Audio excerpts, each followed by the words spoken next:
Hello students, welcome back to Allotrop classes, one step ahead for learning where we help you to achieve your goals.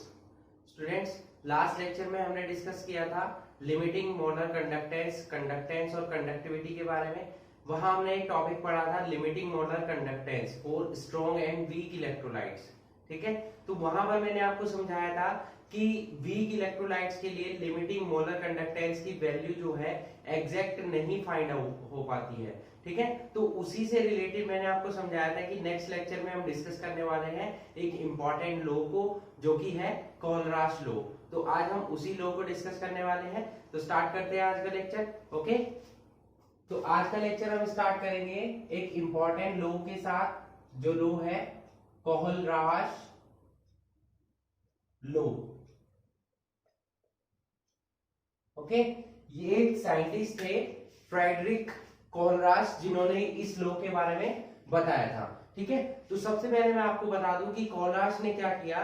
उन्होंने देखा कि जब उन्होंने बहुत सारी मोलर कंडक्टिविटीज की स्टडी की इनफाइनाइट डाइल्यूशन पर, यानी कि जब हम किसी भी सॉल्यूशन को इनफाइनाइटली क्या कर लेते हैं, डाइल्यूट कर लेते हैं, तब वहां पर उन्होंने उसकी मोलर कंडक्टिविटीज की स्टडी की और उन्होंने ये बताया कि जितने भी, अगर हम किसी भी इलेक्ट्रोलाइट का मोलर कंडक्टेंस फाइंड आउट कर रहे हैं, तो उसमें जितने भी आयंस प्रेजेंट होते हैं, उन सभी आयंस का उस मोलर कंडक्टेंस को फाइंड आउट करने के लिए अलग अलग कॉन्ट्रीब्यूशन होता है। मतलब जितने भी आयंस उस इलेक्ट्रोलाइट्स में प्रेजेंट होंगे, वो सभी आयन उस मोलर कंडक्टेंस को, उस इलेक्ट्रोलाइट के मोलर कंडक्टेंस को निकालने के लिए, फाइंड आउट करने के लिए अपना अपना कॉन्ट्रीब्यूशन देते हैं, दूसरों को इफेक्ट किए बिना। ठीक है, क्लियर हो गया ना। और इसी मोलर कंडक्टिविटी को अलग अलग जो आयंस है, वो जो मोलर कंडक्टेंस में अपना पार्टिसिपेशन या अपना कॉन्ट्रीब्यूशन दे रहे हैं, उस पार्ट को क्या बोलते हैं, उस पार्ट को बोलते हैं मोलर आयनिक कंडक्टिविटी, क्योंकि वो आयंस की मोलर कंडक्टिविटी होती है। इतना क्लियर हो गया। अब मेन जो उन्होंने बताया, उसके बाद उन्होंने क्या किया, 1876 में क्या किया, उन्होंने एक लॉ डेवलप किया जिसे कि हम बोलते हैं कोलराश लॉ। इस लॉ के अकॉर्डिंग उन्होंने हमें बताया कि जो मोलर कंडक्टिविटी होती है, मोलर कंडक्टेंस है किसी भी इलेक्ट्रोलाइट सॉल्यूशन की, वो कैसे फाइंड आउट करते हैं, वो सम होती है। किसका सम होती है, मोलर आयनिक कंडक्टिविटी का, और साथ में उन्हें मल्टीप्लाई की जाती है उन्हीं नंबर ऑफ आयन से जितने की उन आयंस की एक्चुअल नंबर होती है। मतलब जितने वो आयंस नंबर में प्रेजेंट होते हैं, उस नंबर को मल्टीप्लाई की जाती है मोलर आयनिक कंडक्टिविटी से। अलग अलग आयंस की फाइंड आउट करते हैं, तब हम उन्हें ऐड करते हैं, तो हमें मिल जाती है molar conductance of the electrolyte solution. Okay, इसी लॉ को उन्होंने क्या बताया, इसी लॉ को बोला गया है कोलराश लॉ। ठीक है, तो पहले हम क्या करेंगे, इस लॉ का डिस्क्रिप्शन पढ़ने वाले हैं, उसके बाद में आपको सिस्टमैटिकली समझाऊंगा इक्वेशन की हेल्प से कि कोलराश लॉ एक्चुअल में है क्या और इसकी एप्लीकेशंस क्या है, कहां इसका यूज किया जा सकता है।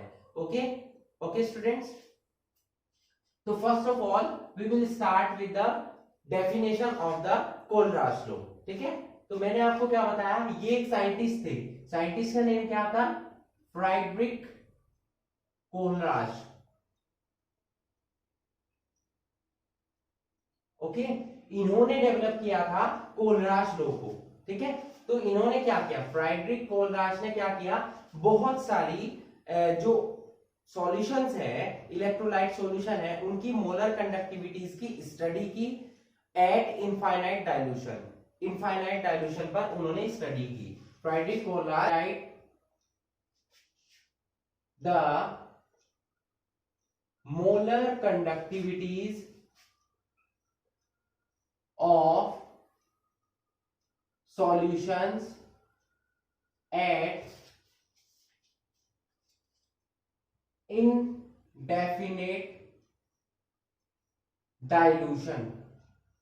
ओके, उन्होंने क्या किया, इनडेफिनेट डाइल्यूशन पर, इनफाइनाइट या बोल सकते हैं, इनडेफिनेट की जगह आप वर्ड यूज करेंगे हम इनफाइनाइट, इनफाइनाइट डाइल्यूशन। ठीक है, Friedrich Kohlrausch studied the molar conductivities of solutions eight infinite dilution. ठीक है, इन्होंने क्या किया कि अलग अलग सॉल्यूशंस की, अलग अलग इलेक्ट्रोलाइट सॉल्यूशन की मोलर कंडक्टिविटी, जो मैंने आपको लास्ट लेक्चर में पढ़ाया था मोलर कंडक्टेंस, मोलर कंडक्टिविटीज की क्या की, स्टडी की, और उन्हीं के बेसिस पर एक लॉ डेवलप किया। ठीक है, और उन्होंने पहले क्या बताया, जब इन्होंने मोलर कंडक्टिविटीज की स्टडी की, उन्होंने क्या बताया कि जितने भी आयंस प्रेजेंट होते हैं इलेक्ट्रोलाइट सॉल्यूशन में, वो अलग अलग कंट्रीब्यूशन देते हैं उसकी मोलर कंडक्टिविटी को फाइंड आउट करने के लिए। ठीक है, he concluded that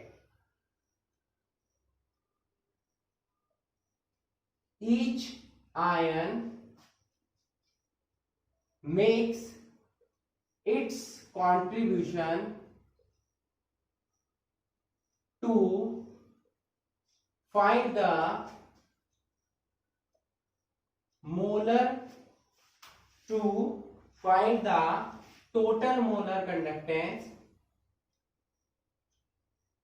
total molar conductance of electrolyte at infinite dilution irrespective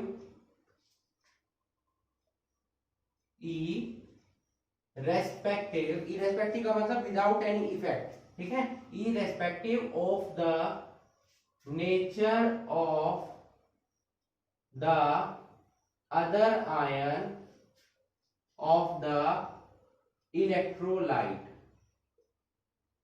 ठीक है, ये कंक्लूजन है उनका, ये मेन लॉ नहीं है। ठीक है, ये कंक्लूजन है जो उन्होंने स्टडी की थी अलग अलग सॉल्यूशन की मोलर कंडक्टिविटीज की। ठीक है, उसके बेसिस पर उन्होंने एक कंक्लूजन निकाला, एक निष्कर्ष निकाला, और वो निष्कर्ष क्या था कि जितने भी आयंस प्रेजेंट होंगे उस इलेक्ट्रोलाइट सॉल्यूशन में, वो सभी आयंस अलग अलग कंट्रीब्यूशन देते हैं उसकी मोलर कंडक्टिविटी को फाइंड आउट करने के लिए। ठीक है, अब यहां पर आप देख सकते हैं कि हम किसी भी इलेक्ट्रोलाइट सॉल्यूशन हमने लिया, उसके हम total molar conductance find out करना चाहते हैं, तो जितने भी आयंस उसमें प्रेजेंट होंगे वो सभी अपना अलग अलग कंट्रीब्यूशन देंगे दूसरे आयन के नेचर को इफेक्ट किए बिना। ठीक है, यहां देखेंगे कि जो सॉल्यूशन है वो कैसा है, इनफाइनाइट सॉल्यूशन है, मतलब उसे हमने क्या किया हुआ है, ज्यादा से ज्यादा क्या किया हुआ है, डाइल्यूट किया हुआ है। ठीक है, क्लियर हो गया इतना। तो मैंने आपको क्या बताया कि उसके बाद 1876 में कोलराज ने अपना लॉ दिया। ठीक है, कोलराज जो साइंटिस्ट थे उन्होंने क्या लॉ दिया, इन 1876 कोलराज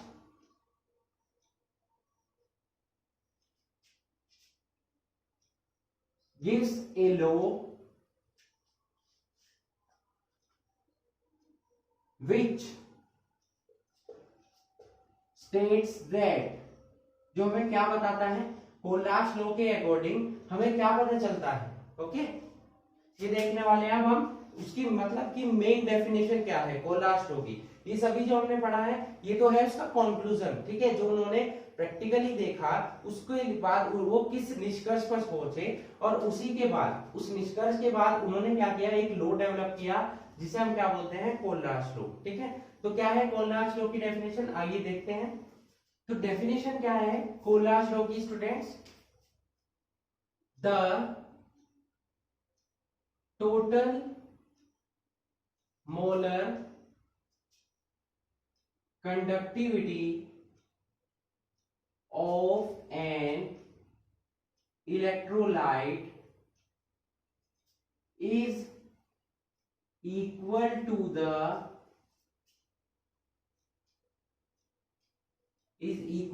the molar ionic conductivities of is equal to the sum of, और ऐड करेंगे आप, is equal to the sum of molar ionic conductivities of cations and anions each multiplied by the total number of ions present in the formula unit of the electrolyte। ठीक है, समझेंगे इसको ध्यान से कि जब भी आपको किसी इलेक्ट्रोलाइट की मोलर कंडक्टिविटी फाइंड आउट करनी है तो वो किसके इक्वल होती है, वो इक्वल होती है अलग अलग जो आयंस उसमें प्रेजेंट है। सपोज उसमें कैटायन और एनायन, दो आयंस प्रेजेंट होंगे, दोनों आयंस की मोलर आयनिक कंडक्टिविटीज के सम के इक्वल होगी और उनमें किससे मल्टीप्लाई की जाएगी, जितने वो आयंस प्रेजेंट होंगे। सपोज हम एक एग्जांपल के थ्रू हम समझेंगे। पहले मैं आपको बता दूं कि अगर हमारे पास कैटायंस है, कुछ कैटायंस है और कुछ एनायंस है, तो हम कैसे मोलर कंडक्टिविटी फाइंड आउट करेंगे टोटल जो इलेक्ट्रोलाइट की है, वो उन आयंस की, उन कैटायंस की और उन एनायंस की जो मोलर आयनिक कंडक्टिविटी होगी और उनके जो नंबर प्रेजेंट होंगे। सपोज कैटायन आपके x है और एनायन y है, तो दोनों की मल्टीप्लाई करेंगे और उसका सम करेंगे, तब हमें क्या मिलेगी, मोलर आयनिक कंडक्टिविटी मिलेगी। ठीक है, क्लियर हो गया इतना? ये तो हो गया बच्चों इसका डेफिनेशन। अब मैं इक्वेशन के थ्रू आपको एक्सप्लेन करता हूं कि क्या कहना चाह रहा है हमें कोलराज को। ठीक है,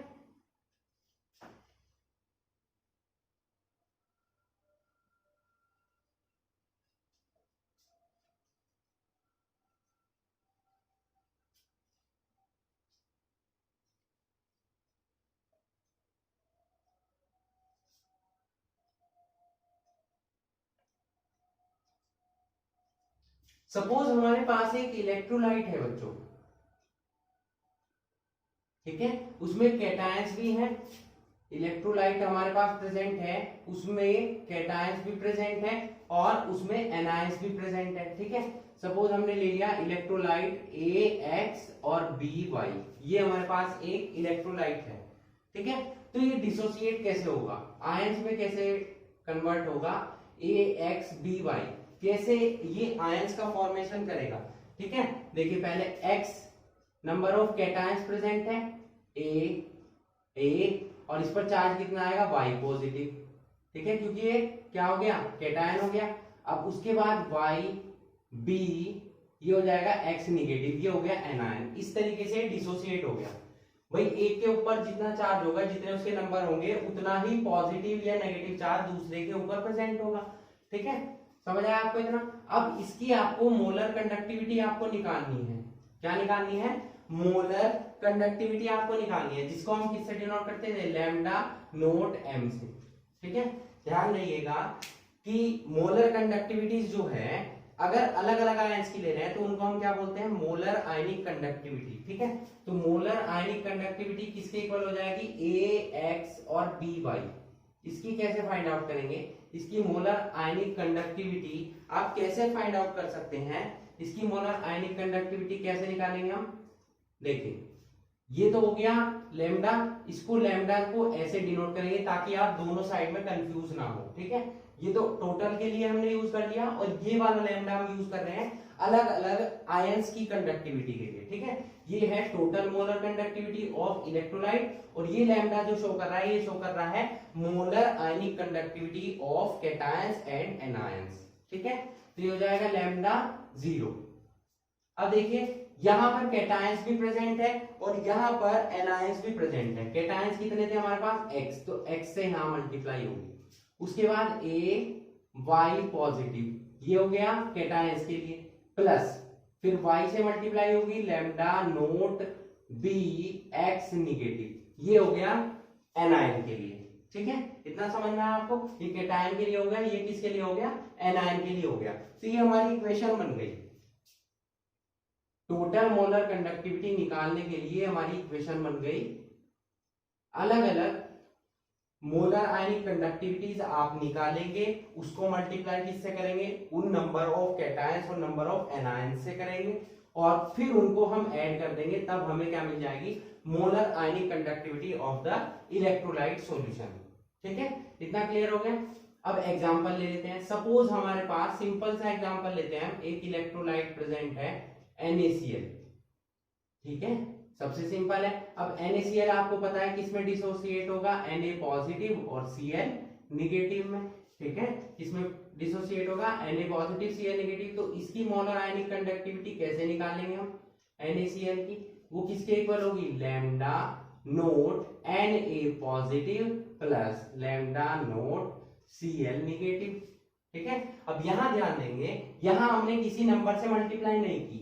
क्यों, क्योंकि एक ही हमारे पास Na पॉजिटिव है और एक ही Cl नेगेटिव है, तो यहां पर मल्टीप्लाई की कोई रिक्वायरमेंट नहीं है। अगर हम ले रहे हैं यहां पर CaCl2, CaCl2 कैसे डिसोसिएट होता है बच्चों, कैसे डिसोसिएट होगा, Ca2 positive plus 2Cl negative. तो यहां पर हम कैसे निकालेंगे इसकी, लैम्डा m CaCl2 किसके इक्वल हो जाएगा, lambda note Ca2 positive plus lambda nought Cl negative, और यहां 2 से मल्टीप्लाई करेंगे क्योंकि क्लोरीन हमारे पास, क्लोरीन आयन कितने हैं हमारे पास, 2 है। ठीक है, एक एग्जांपल और ले लेते हैं, Ca3PO4 का होल ट्वाइस। अब ये कैसे डिसोसिएट होगा, इसका डिसोसिएशन देख लेते हैं पहले। ये क्या बनाएगा, कैल्शियम आयन बनाएगा और प्लस फॉस्फेट आयन बनाएगा। ठीक है, कितने कैल्शियम आयन बनाएंगे, यहां देखेंगे कितने कैल्शियम है, 3, तो यहाँ 3 से मल्टीप्लाई होगी। कितने फॉस्फोरस है, 2, तो यहाँ 2 से मल्टीप्लाई होगी। ठीक है, अब कर लेते हैं इसकी molar conductivity find out. Ca3PO4 का होल ट्वाइस कैसे निकालेंगे, lambda note calcium Ca2 positive है प्लस फॉस्फोरस क्या है PO4 ट्रिपल निगेटिव। अब यहां किससे मल्टीप्लाई होगी, 3 से, क्योंकि 3 कैल्शियम आयन प्रेजेंट है। यहां किससे मल्टीप्लाई होगी, 2 से, क्योंकि 2 फॉस्फेट आयन प्रेजेंट है। इस तरीके से हम मोलर आयनिक कंडक्टिविटी, इलेक्ट्रोलाइट की मोलर आयनिक कंडक्टिविटी को फाइंड आउट कर सकते हैं। किसकी हेल्प से, मोल अलग अलग आयंस की कंडक्टिविटी, यानी कि मोलर आयनिक कंडक्टिविटीज की का अगर हम सम करते हैं तो हमें क्या मिल जाती है, total molar conductivity of the electrolyte solution. ये मैंने आपको अलग अलग टाइप्स के एग्जांपल की हेल्प से समझा दिया। ठीक है, किससे कहां पर मल्टीप्लाई होगी, इस टाइप से आप टोटल मोलर कंडक्टिविटी को फाइंड आउट कर सकते हैं किसी भी इलेक्ट्रोलाइट सॉल्यूशन की with the help of Kohlrausch law. पर ध्यान रखिएगा, ये लॉ जो यूज किया जाता है, ये यूज किया जाता है एट इनफाइनाइट डाइल्यूशन। ठीक है, ये वर्ड आपको जरूर ऐड करना है, इनफाइनाइट डाइल्यूशन के लिए यूज होगा ये हमेशा। ठीक है, समझ आया आपको कोलराश लॉ क्या होता है और क्या उसके यूजेस हैं। अब नेक्स्ट हम पढ़ेंगे एप्लीकेशंस ऑफ कोलराश लॉ। ठीक है, सो प्लीज नोट इट।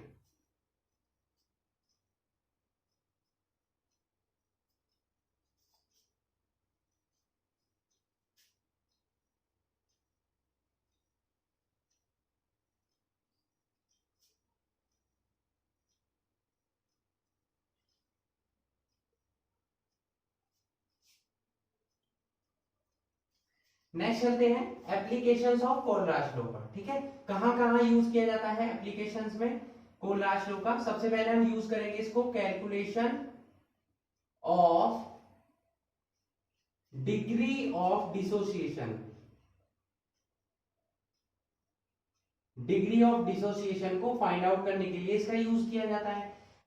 तो डिग्री ऑफ डिसोसिएशन आपको पढ़ाया जा चुका है, इसको हम किससे डिनोट करते हैं, अल्फा से। तो अल्फा को हम कैसे फाइंड आउट कर सकते हैं, with the help of molar conductivity, lambda M C upon lambda naught. यहां पर क्या है, लैम्डा नोट हम यूज करेंगे, ठीक है, अपॉन एम। ये फॉर्मूला है। अब देखिए ये क्या है, लैम्डा एम सी का मतलब क्या हो गया कि जो मोलर कंडक्टिविटी है आपको फाइंड आउट करनी है एट कंसंट्रेशन सी, किसी भी एक पर्टिकुलर कंसंट्रेशन पर। और ये जो लैम्डा एम नोट है, लैम्डा एम नोट किसको डिनोट करता है, एट इनफाइनाइट सॉल्यूशन या इनफाइनाइट डाइल्यूशन। ओके, और ये किसको डिनोट कर रहा है, एट कंसंट्रेशन सी, किसी भी एक पर्टिकुलर कंसंट्रेशन पर। ठीक है, तो यहां पर हम वैल्यूज रखेंगे जो इनफाइनाइट डाइल्यूशन की हमने फाइंड आउट की है उसकी हेल्प से, और कंसंट्रेशन पर दोनों वैल्यूज को यहां पर रखने पर हमें किसकी वैल्यू फाइंड आउट हो जाएगी, डिग्री ऑफ डिसोसिएशन की। नंबर 2 और इंपॉर्टेंट जो एप्लीकेशन है जिस पर बेस्ड न्यूमेरिकल एग्जाम में पूछा जाता है, कैलकुलेशन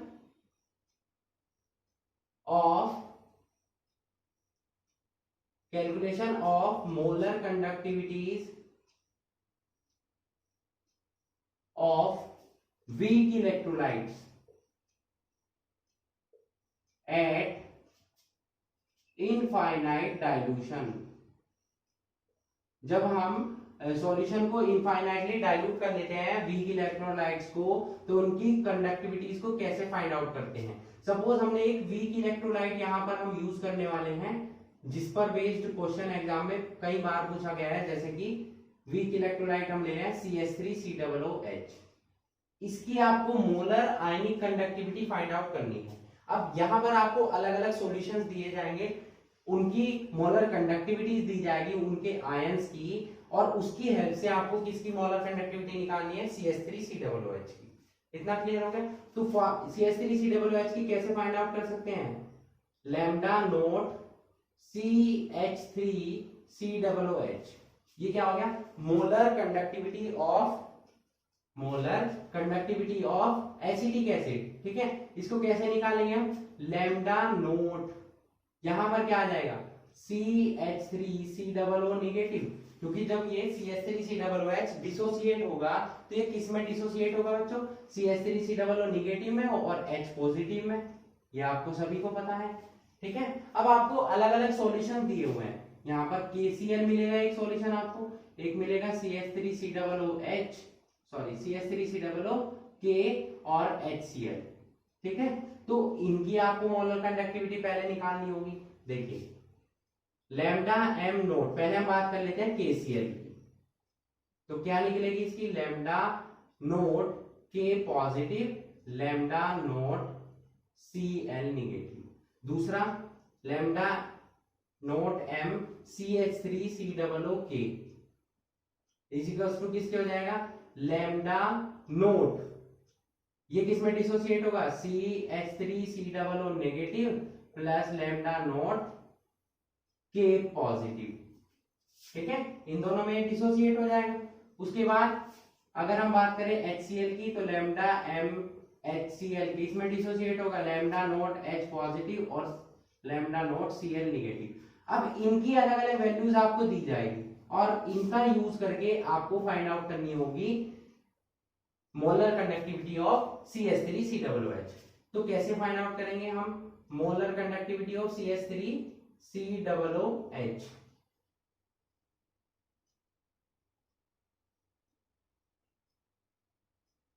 ये वैल्यू है इसकी, लैम्डा नोट CH3COO नेगेटिव और लैम्डा नोट H पॉजिटिव। ठीक है, अब यहां पर इन वैल्यूज को आपको यूज करके इसकी वैल्यू फाइंड आउट करनी है। तो वो कैसे निकालेंगे हम, देखिए लैम्डा नोट, यहां पर K पॉजिटिव आपको दिखाई दे रहा है ये, और ये भी K पॉजिटिव है, एक बार तो प्लस हो रहा है एक बार माइनस हो रहा है, इन दोनों को हम ऐड कर देते हैं, CH3COO negative plus lambda naught K positive, ये एक ब्रैकेट में रखेंगे, इसको ऐड करेंगे हम इसमें, lambda m H positive plus lambda naught Cl negative, और ये माइनस करेंगे ऊपर वाली value, lambda naught K positive और लैम्डा नॉट Cl नेगेटिव। अब देखिए अगर हम इसे सॉल्व करें तो इससे ये कैंसिल हो जाएगा, इससे ये कैंसिल हो जाएगा, रिमेनिंग ये दोनों पार्ट बचेंगे, जो कि आ जाएगा हमारा लैम्डा नोट CH3COO नेगेटिव और लैम्डा नोट H पॉजिटिव। जब इन सभी को हम सॉल्व करेंगे तो ये वैल्यू बचनी चाहिए। अब ये वैल्यू किसके इक्वल है, ये जो वैल्यूज मैंने यहाँ पर नोट की है नीचे, ये किसके इक्वल है, मैं ऊपर नोट कर देता हूं यहाँ पर।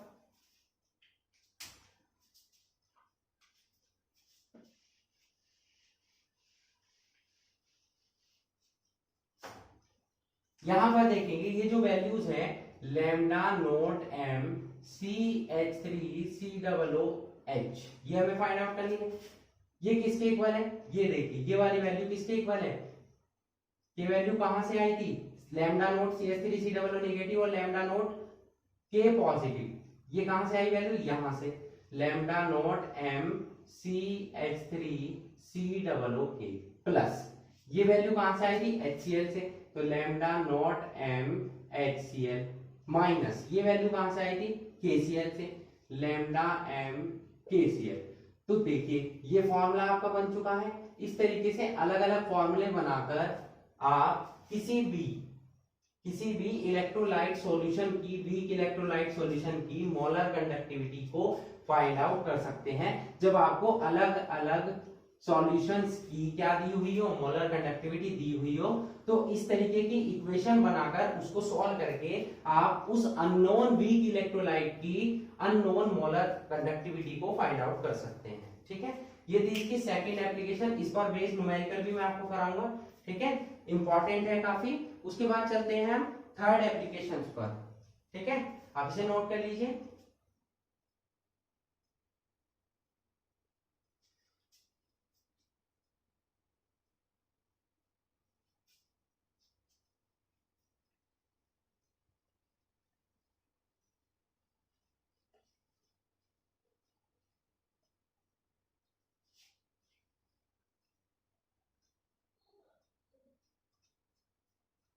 थर्ड एप्लीकेशन है हमारी calculation of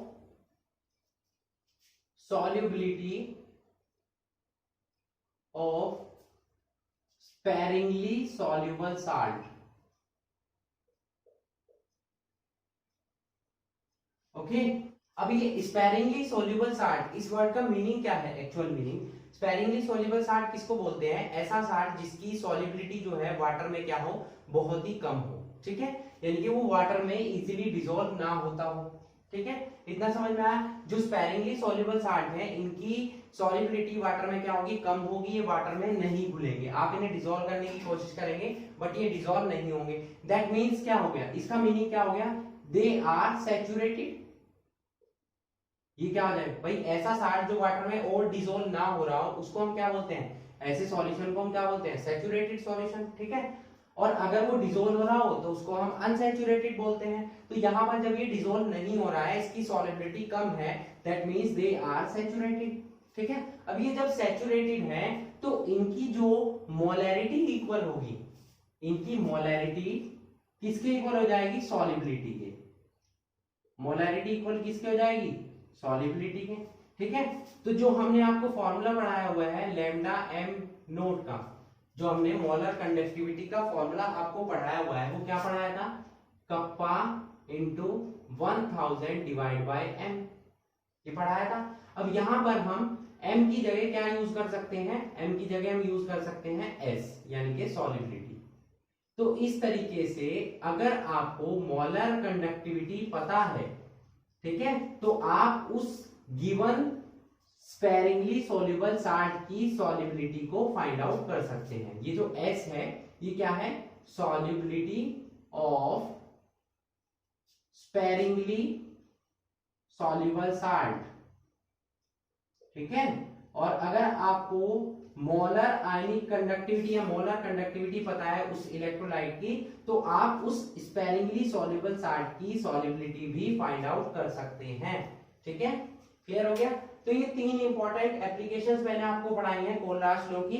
number 1 calculation for the degree of dissociation, number 2 पढ़ा है हमने calculation of molar conductivity of weak electrolytes, और नंबर 3 हमने पढ़ा है calculation of the solubility of sparingly soluble salt. तीनों एप्लीकेशन इंपॉर्टेंट है, इन पर बेस्ड न्यूमेरिकल्स एग्जाम में पूछे जाते हैं। और सबसे इंपॉर्टेंट जो है इसकी एप्लीकेशन, वो सेकंड एप्लीकेशन जो मैंने आपको पढ़ाई है, calculation of molar conductivity of weak electrolytes. ठीक है, वो सबसे ज्यादा इंपॉर्टेंट है और उस पर बेस्ड न्यूमेरिकल एग्जाम में पूछा ही जाता है, तो आप उसकी अच्छे से प्रैक्टिस करेंगे। ठीक है, अब हम नेक्स्ट पढ़ने वाले हैं ओस्टवार्ड लॉ। देखिए जितने भी लॉज हैं वो इंपॉर्टेंट होते हैं, जैसे कोलराश लॉ है वो भी इंपॉर्टेंट है। जो नेक्स्ट लॉ हम पढ़ने वाले हैं वो वीक इलेक्ट्रोलाइट्स के लिए स्पेशली यूज किया जाता है, और उसका नेम क्या है? ओस्टवार्ड लॉ। ठीक है, क्लियर हो गया? तो स्टार्ट करेंगे अब उस लॉ को। तो पहले आप इसको नोट कर लीजिए।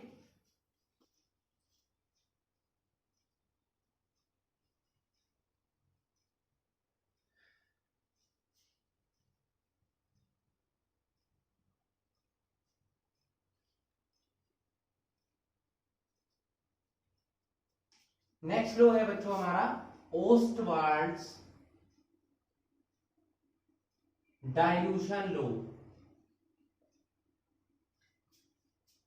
This is the theory of weak electrolytes.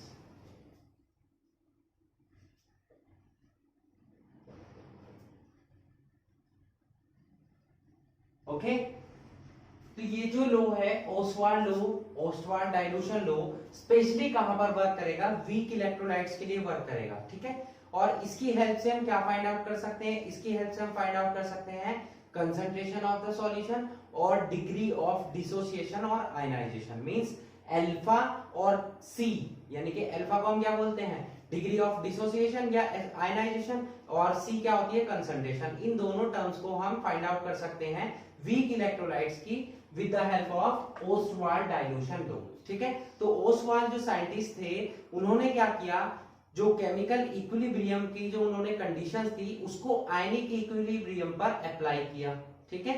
किसके लिए, वीक इलेक्ट्रोलाइट्स के लिए, ठीक है। आपने चैप्टर पढ़ा होगा 11th में इक्विलिब्रियम, उसमें दो इक्विलिब्रियम में डिवाइड था, वो दो पार्ट में, chemical equilibrium and ionic equilibrium, ठीक है। तो ओस्वाल्ड जो साइंटिस्ट थे उन्होंने क्या किया, केमिकल इक्विलिब्रियम की कंडीशंस को आयनिक इक्विलिब्रियम पर अप्लाई किया और उसकी हेल्प से वीक इलेक्ट्रोलाइट्स के लिए एक लो डेवलप किया जिसको बोला गया ओस्वाल्ड डाइल्यूशन लो, ठीक है। तो उन्होंने उस लो के अकॉर्डिंग क्या बताया, देखिए अगर हमारे पास एक वीक बाइनरी इलेक्ट्रोलाइट प्रेजेंट है, वीक बाइनरी इलेक्ट्रोलाइट, ठीक है, सपोज हमारे पास वो ए बी प्रेजेंट है, तो ए बी जो इलेक्ट्रोलाइट है वो डिसोसिएट होगा, किसमें, ए पॉजिटिव में और बी निगेटिव में। अगर हम इनिशियली बात करें, स्टार्टिंग में इनिशियली टाइम क्या हो जाएगा, t0, इनिशियली टाइम क्या हो जाएगा, t0, ठीक है। तो यहां पर इसकी कंसंट्रेशन जब हमने स्टार्ट किया है तो ए बी की कंसंट्रेशन हमने सपोज सी मान ली, तो ए पॉजिटिव और बी नेगेटिव तो बना ही नहीं होगा क्योंकि हम स्टार्टिंग की बात कर रहे हैं, बिल्कुल स्टार्ट में। जब वो डिसोसिएट होना स्टार्ट होगा उसके बाद इनकी कंसंट्रेशन चेंज हो जाएगी, यानी कि अगर हम इक्विलिब्रियम की स्टेट पर इनकी कंसंट्रेशन फाइंड आउट करें तो सपोज, क्योंकि हमने माना है जो डिग्री ऑफ डिसोसिएशन है या डिग्री ऑफ आयनाइजेशन जो है वो कितनी है, अल्फा है, तो ये डिसोसिएट हुए होंगे, कंसंट्रेशन से डिसोसिएट हुए होंगे, जितनी कंसंट्रेशन है उतना पार्ट इसका यहां पर आ जाएगा और उतना ही पार्ट बी नेगेटिव का भी आ जाएगा, ठीक है। अब ये कहां से आया है, जो सी के इनटू में है बच्चों को हम यहाँ 1 मानेंगे, तो 1 में से अल्फा डिसोसिएट होगा तब ए पॉजिटिव बनेगा, 1 में से अल्फा डिसोसिएट होगा तब बी नेगेटिव बनेगा, तो यहां पर जो टर्म आ जाएगी वो क्या आ जाएगी, 1 माइनस अल्फा, ठीक है। भले ही यहाँ देखिए, यहाँ आप ये मत सोचिएगा अल्फा अल्फा 2 अल्फा आने चाहिए, 2 अल्फा नहीं आएगा क्योंकि एक ही पार्ट डिसोसिएट हो रहा है ए बी का, उसी से ही ए पॉजिटिव बन रहा है और उसी से ही ए बी नेगेटिव भी बन रहा है, तो यहाँ पर दोनों में टर्म अल्फा ही आएगी और यहाँ पर क्या आएगी, 1 माइनस अल्फा, ठीक है। ये जो कंसंट्रेशन आई हमारी वो आ गई हमारी एट इक्विलिब्रियम, ठीक है। अब यहाँ पर डिसोसिएशन कांस्टेंट, ये के क्या होता है, ये होता है डिसोसिएशन कांस्टेंट। कैसे निकालते थे हम वहां पर इक्विलिब्रियम वाले चैप्टर में, कैसे निकालते थे, ए पॉजिटिव बी नेगेटिव, दोनों की कंसंट्रेशन आएगी जो प्रोडक्ट्स की है और नीचे कंसंट्रेशन किसकी आएगी, जो हमारे रिएक्टेंट है ए बी, इसकी कंसंट्रेशन कितनी है हमारे पास, सी अल्फा, और इसकी भी क्या है, सी अल्फा, नीचे क्या है, सी 1 माइनस अल्फा, सी से सी कैंसिल हो गया, ये हो जाएगा C alpha square upon 1 minus alpha. अब हमें पता है कि जो अल्फा की वैल्यू है, क्योंकि डिसोसिएशन वीक इलेक्ट्रोलाइट्स में क्या होता है, बहुत ही कम होता है, तो 1 की वैल्यू जो है वो अल्फा से बहुत ज्यादा है, the value of 1 is much greater than the value of alpha, means degree of dissociation. तो यानी कि हम 1 माइनस अल्फा को इक्वल किसके मान लेंगे, 1 के, अल्फा को हम नेग्लेक्ट कर देंगे, तो k इज इक्वल टू क्या आ जाएगा, यहां से सी अल्फा स्क्वायर आ जाएगा, ये तो 1 हो जाएगा, नेग्लेक्ट कर देंगे, या फिर alpha square is equal to क्या आ जाएगा, k अपॉन सी, या बोल सकते हैं alpha is equal to under root K upon C आ जाएगा, ठीक है। यहां से ये जो टर्म हमारी आई है यही है हमारा ओस्टवाल्ड डाइल्यूशन लॉ। ठीक है, थ्योरी क्या हो जाएगी इस लॉ के according, the degree of dissociation और ionisation is inversely proportional to the square root of the concentration. Okay, ये क्या हो जाएगा ओस्टवाल्ड डाइल्यूशन लॉ की थ्योरी हो जाएगी। आप इसे नोट करेंगे, क्या नोट करेंगे आप, द डिग्री ऑफ डिसोसिएशन और degree of ionization is inversely proportional to the square root of concentration. Okay, ये हो जाएगा हमारा क्या ओस्टवाल्ड डाइल्यूशन लॉ, जो कि स्पेशली कहां पर यूज होगा, वीक इलेक्ट्रोलाइट्स के लिए ही यूज होगा। अब यहां ध्यान देंगे क्योंकि डिग्री ऑफ डिसोसिएशन यानी कि अल्फा की वैल्यू जैसे जैसे इंक्रीज होगी, ठीक है, वैसे वैसे आपका मोलर कंडक्टेंस भी इंक्रीज होगा और इक्विवेलेंट कंडक्टेंस भी इंक्रीज होगा, क्योंकि ये दोनों किस पर डिपेंड करती हैं, अल्फा की वैल्यू पर। अगर अल्फा इंक्रीज हो रहा है दैट मींस मोलर कंडक्टेंस और इक्विवेलेंट कंडक्टेंस दोनों टर्म भी क्या होंगी, इंक्रीज होंगी हमारी। ठीक है, इतना क्लियर हो गया आपको। अब आगे चलते हैं।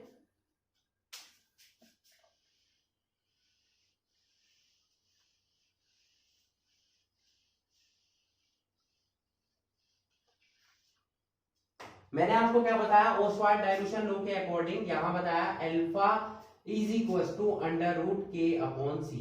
इस लॉ के अकॉर्डिंग हम क्या नोट करेंगे, degree of dissociation is inversely proportional to the square root of concentration, square root of concentration। ठीक है, और यहां से k की वैल्यू क्या है, k तो चेंज नहीं होता है, डिसोसिएशन कांस्टेंट है, तो अल्फा क्या हो जाएगा, is inversely proportional to the square root of C. ये साइन जो है इनवर्सली प्रोपोर्शनल का है और ये अल्फा है, दोनों में कंफ्यूज मत होइएगा। ठीक है, अब आपको पढ़ाया गया है अल्फा की वैल्यू क्या होती है बच्चों, lambda M at concentration C, lambda M at concentration dilute concentration. ठीक है, इनफाइनाइटली डाइल्यूट। फॉर्मूला अभी मैंने आपको पढ़ाया है, ये तो वीक इलेक्ट्रोलाइट्स के लिए होगा जब आपकी वैल्यू जो है 1 माइनस अल्फा को आप 1 के इक्वल ले लेंगे। अगर ये 1 के इक्वल ना हो तो फॉर्मूला आपने क्या पढ़ा है, k is equal to C alpha square upon 1 minus alpha. ये वैल्यू यहां पुट करेंगे हम, तो क्या आ जाएगा, c अल्फा की वैल्यू यहां पुट करेंगे, lambda M C lambda M nought का whole square upon 1 minus lambda M C upon lambda M nought. इसको आप सोल्व करेंगे, सोल्व करने के बाद आपकी वैल्यू क्या आ जाएगी, यहाँ पर c लैम्डा एम सी का होल स्क्वायर, नीचे क्या आ जाएगा, यहाँ आ जाएगा lambda M naught minus lambda M C, और बाहर आ जाएगा यहाँ पर ये आ जाएगा, ये वैल्यू से कैंसिल हो जाएगी लैम्डा एम नोट। ठीक है, लैम्डा एम नोट, यहाँ भी लैम्डा एम नोट, और यहाँ क्या आ जाएगा लैम्डा एम सी। ठीक है, क्लियर हो गया। तो ये जो इक्वेशन बनी है, ये इक्वेशन जो बनी है, इस इक्वेशन को हम क्या बोलते हैं, ओस्टवाल्ड्स इक्वेशन। ओके, इसका फॉर्मूले का आप यूज करेंगे और आप इजीली क्या निकाल सकते हैं, मोलर कंडक्टेंस निकाल सकते हैं, यहां से मोलर कंडक्टिविटी निकाल सकते हैं, कंसंट्रेशन निकाल सकते हैं, डिसोसिएशन कांस्टेंट की वैल्यू निकाल सकते हैं, और जब ये फाइंड आउट हो जाएगा तो आप डिग्री ऑफ डिसोसिएशन भी फाइंड आउट कर पाएंगे। ठीक है, क्लियर हो गया। तो आपको समझ में आया कि ओस्टवाल्ड डाइल्यूशन लॉ क्या है और कहां कहां इसका यूजेस है, कौन कौन सी टर्म्स को हम फाइंड आउट करने के लिए ओस्टवाल्ड डाइल्यूशन लॉ का यूज करेंगे, स्पेशली कहां यूज होगा, वीक इलेक्ट्रोलाइट्स के लिए। ठीक है, तो ये तो हमारी थ्योरी हो गई बच्चों वीक इलेक्ट्रोलाइट्स की। अब अगर हम बात करें कि स्ट्रॉन्ग इलेक्ट्रोलाइट्स के लिए क्या थ्योरी होगी, स्ट्रॉन्ग इलेक्ट्रोलाइट्स के लिए क्या थ्योरी होगी, उसको हम डिस्कस करने वाले हैं। Okay, so please note it.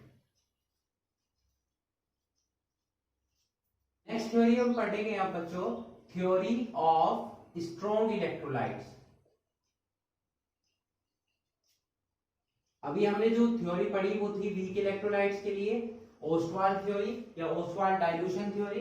और ये थ्योरी है स्ट्रॉन्ग इलेक्ट्रोलाइट्स के लिए। ठीक है, इस थ्योरी का नेम क्या है? डिबाई अकल ऑनसेगर थ्योरी।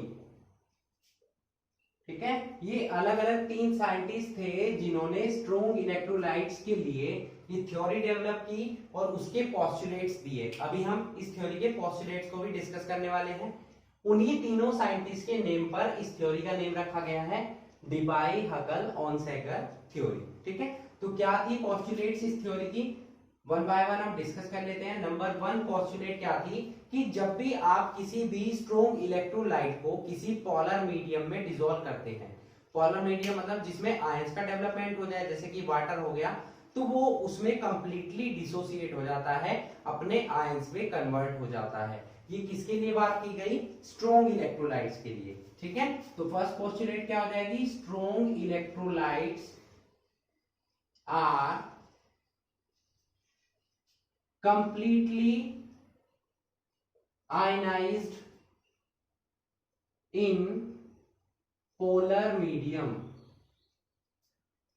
like water। ठीक है, कोई भी पोलर मीडियम हो उसमें ये कंप्लीटली आयनाइज हो जाते हैं। फॉर एग्जांपल, अगर हमारे पास एक स्ट्रॉन्ग इलेक्ट्रोलाइट है AB, तो ये कंप्लीटली आयनाइज हो जाएगा A पॉजिटिव में और B निगेटिव में। ठीक है, या फिर B पॉजिटिव में एंड A निगेटिव में, कुछ भी हो सकता है दोनों में से। ठीक है, मतलब कि स्ट्रॉन्ग इलेक्ट्रोलाइट हमेशा कंप्लीटली आयनाइज्ड होगा अगर उसको पोलर मीडियम में डिसॉल्व किया जाए। ठीक है, number 2 point, ions are surrounded by the oppositely charged ions. जो आयंस होते हैं वो अपने अपोजिट चार्ज के द्वारा चारों तरफ से घेर लिए जाते हैं। जैसे कि मैं सर्कली आपको दिखाता हूं डायग्रामेटिकली। यहां हमारे पास एक आयन है A पॉजिटिव और यहां पर आयन है B नेगेटिव। तो इस A पॉजिटिव के चारों तरफ कौन से आयन आ जाएंगे? B negative. ओके, और इस B निगेटिव के चारों तरफ आ जाएंगे A पॉजिटिव आयंस। इस तरीके से जो आयंस है वो अपने अपोजिट आयंस के द्वारा चारों तरफ से घेर लिए जाते हैं। ठीक है, उसके सॉल्यूशन में। ये हो गया हमारा सेकंड पोस्टुलेट इसका। थर्ड पोस्टुलेट क्या बोलता है कि जो आयंस हैं आपके A पॉजिटिव या B निगेटिव, वो सभी सॉल्वेंट मॉलिक्यूल्स के थ्रू भी सराउंडेड हो जाते हैं, उसके द्वारा भी घेर लिए जाते हैं। हमारा सॉल्वेंट क्या है? यहाँ पर सॉल्वेंट है हमारा वाटर। और इसकी स्ट्रक्चर कैसी होती है? वाटर की स्ट्रक्चर कैसी होती है? 2 निगेटिव, यहाँ H पॉजिटिव और यहाँ भी H पॉजिटिव। तो पॉजिटिव साइड में जब भी आएगा हमेशा नेगेटिव चार्ज आएगा इस तरीके से। यहां पर इस साइड में तो नेगेटिव चार्ज आएगा और दूसरी साइड में आ जाएंगे पॉजिटिव चार्ज। ठीक है, O डबल निगेटिव, यहां आएगा H पॉजिटिव, यहां भी क्या आएगा? H positive. इस तरीके से आप बना लेंगे। इधर क्या होगा? यहां पर आएंगे H पॉजिटिव चार्ज और दूसरी साइड आप जाएंगे O डबल निगेटिव। इसी तरीके से आप चारों तरफ बना लीजिएगा। ठीक है, तो मतलब कि क्या हो गया कि जो आयंस है वो अपने अपोजिटिवली चार्ज आयन से भी क्या होते हैं? सराउंडेड हो जाते हैं। और जो सॉल्वेंट मॉलिक्यूल्स हैं उसके थ्रू भी वो चारों तरफ से घेर लिए जाते हैं। ठीक है, ये किनकी बात हो रही है? स्ट्रॉन्ग इलेक्ट्रोलाइट्स की बात हो रही है। ठीक है, अब फोर्थ पोस्टुलेट हमें क्या बताता है? जब ये चार्ज, ये आयंस अपने अपोजिटिवली चार्ज आयंस से सराउंडेड हो जाते हैं, they are surrounded by oppositely charge ions and solvent ions. ठीक है, ये सॉल्वेंट मॉलिक्यूल्स इनके थ्रू ये सराउंडेड हो रहे हैं। दैट मीन जो आयंस की स्पीड है वो क्या हो जाती है? डिक्रीज हो जाती है। Speed of ions is lowered. जो आयंस की स्पीड है वो क्या हो जाती है? कम हो जाती है। क्यों? क्योंकि जब ये चारों तरफ से अपने अपोजिटिवली चार्ज आयन से और साथ में सॉल्वेंट मॉलिक्यूल से सर्कुलेट हो जाएंगे, सराउंडेड हो जाएंगे, तो इनकी स्पीड क्या हो जाएगी? डिक्रीज हो जाएगी। और उस स्पीड के डिक्रीजमेंट के लिए दो रीजन इंपॉर्टेंट है। किन किन रीजंस की वजह से इनकी स्पीड क्या होती है, डिक्रीज होती है। नंबर 1 है एसिमेट्रिक इफेक्ट और नंबर 2 है इलेक्ट्रोफोरेटिक इफेक्ट। ठीक है, नंबर 1 क्या है, एसिमेट्रिक इफेक्ट, और नंबर 2 क्या है, इलेक्ट्रोफोरेटिक। ठीक है, ये फोरेटिक हो जाएगा यहाँ पर इफेक्ट। ठीक है, सेकंड पॉइंट क्या है, इलेक्ट्रोफोरेटिक इफेक्ट। फर्स्ट क्या है, एसिमेट्रिक इफेक्ट, सेकंड क्या है, इलेक्ट्रोफोरेटिक इफेक्ट। ठीक है, अब ये दोनों इफेक्ट्स क्या होते हैं, देखिए जब आयंस की, पहले हम बात करेंगे एसिमेट्रिक इफेक्ट की, इसकी वजह से स्पीड कैसे कम होती है आयंस की। जब हम इसको इलेक्ट्रिक फील्ड में रख रहे हैं, सपोज हमारे पास ये इलेक्ट्रिक फील्ड है, ये पॉजिटिव है, ये नेगेटिव है, तो ये नेगेटिव है तो इस साइड क्या आएंगे, ए पॉजिटिव, और इस साइड क्या आएंगे, सारे बी नेगेटिव, तो ए पॉजिटिव के यहां पर क्या आ जाएंगे, बी नेगेटिव। ये इस तरीके से इसको अट्रैक्ट करेंगे। इसी तरीके से बी नेगेटिव को अट्रैक्ट कौन करेगा, ए पॉजिटिव। तो जब ये एक दूसरे को अट्रैक्ट करेंगे तो इनकी स्पीड क्या हो जाएगी, डिक्रीज हो जाएगी, और इस इफेक्ट को हम क्या बोलते हैं, asymmetric effect. Number 2 point, electrophoretic effect. जब ये मैंने आपको बताया कि आयंस जो है अपने अपोजिटिवली चार्ज आयंस के या सॉल्वेंट मॉलिक्यूल्स के थ्रू सराउंडेड हो जाएंगे, तो इनकी ये एक दूसरे की तरफ मूव नहीं कर पाएंगे, मूवमेंट इनका कम हो जाएगा, दैट मींस इनकी आयंस की स्पीड क्या हो जाएगी, कम हो जाएगी।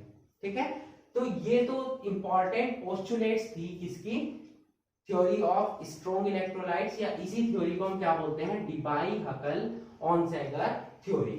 ठीक है, अब इन्हीं साइंटिस्ट ने, डिबाई-हकल-ऑनसेगर साइंटिस्ट जो थे, 3 साइंटिस्ट, इन्होंने एक इक्वेशन डेवलप की to find out the molar conductivities of strong electrolytes with the help of concentration. अब वो इक्वेशन क्या है वो मैं आपको बताने वाला हूं। ठीक है,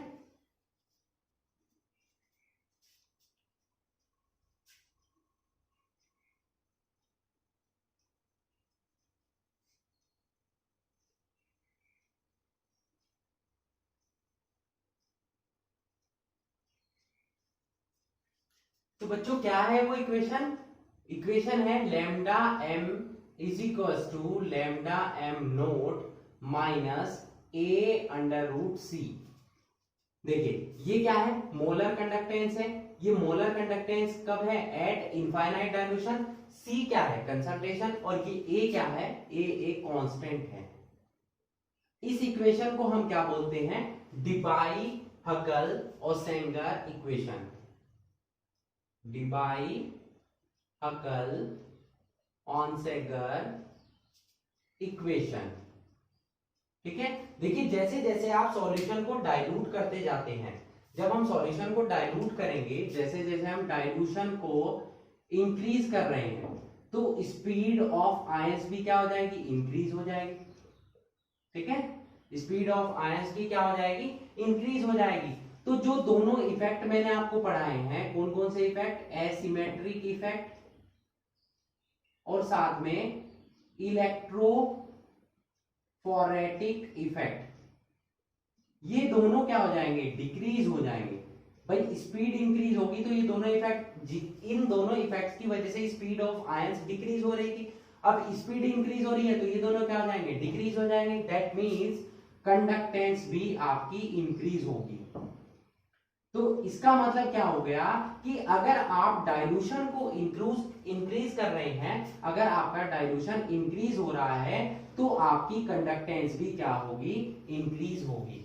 ठीक है, अब ये जो इक्वेशन है, अगर इस इक्वेशन को, अगर इसका हम कंपैरिजन करते हैं इक्वेशन से y बराबर mx प्लस c से, तो आपको दिखाई दे रहा होगा कि y एक्सिस पर हम क्या बनाएंगे, y एक्सिस पर हम ड्रॉ करेंगे मोलर कंडक्टेंस, और x एक्सिस पर हम क्या ड्रॉ करेंगे, अंडर रूट c।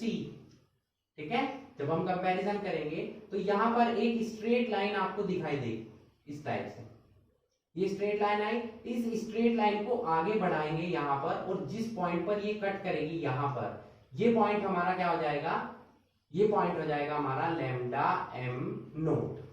ठीक है, लैम्डा एम नोट, ये वो पॉइंट हो जाएगा। ठीक है, तो इस तरीके से आपको एक स्ट्रेट लाइन मिलेगी। ठीक है, तो स्लोप क्या होगा इस लाइन का, इस लाइन का स्लोप क्या होगा, m की जब कंपैरिजन करेंगे तो यहाँ पर क्या आएगा -a, ठीक है। और इंटरसेक्शन क्या हो जाएगा, जहां पर ये कट कर रही है उस पॉइंट को इंटरसेक्ट पॉइंट बोलते हैं। इंटरसेक्शन पॉइंट क्या हो जाएगा, c किसके इक्वल हो जाएगा, लैम्डा m नोट के, ठीक है। तो यानी कि जो इक्वेशन है Debye-Huckel Onsager equation, it gives a straight line when we made a graph. Okay, clear हो गया। ओके स्टूडेंट्स, तो यहाँ पर हमारी थ्योरीज कंप्लीट होती हैं। जो आज के लेक्चर में मैंने आपको पढ़ाई है वो इंपॉर्टेंट थ्योरीज कौन कौन सी है, ओस्वाल्ड डाइल्यूशन लॉ आपको पढ़ाया गया है, ठीक है। साथ ही हमने पढ़ी है theories of weak electrolytes and theories of strong electrolytes.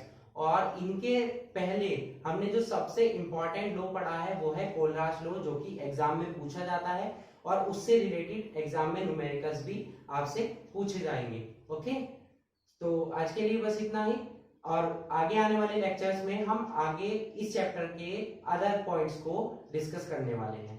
Okay, so I hope आपको लेक्चर आज का अच्छा लगा होगा। Okay, so that's it for today, hope you enjoyed the video and thanks for watching.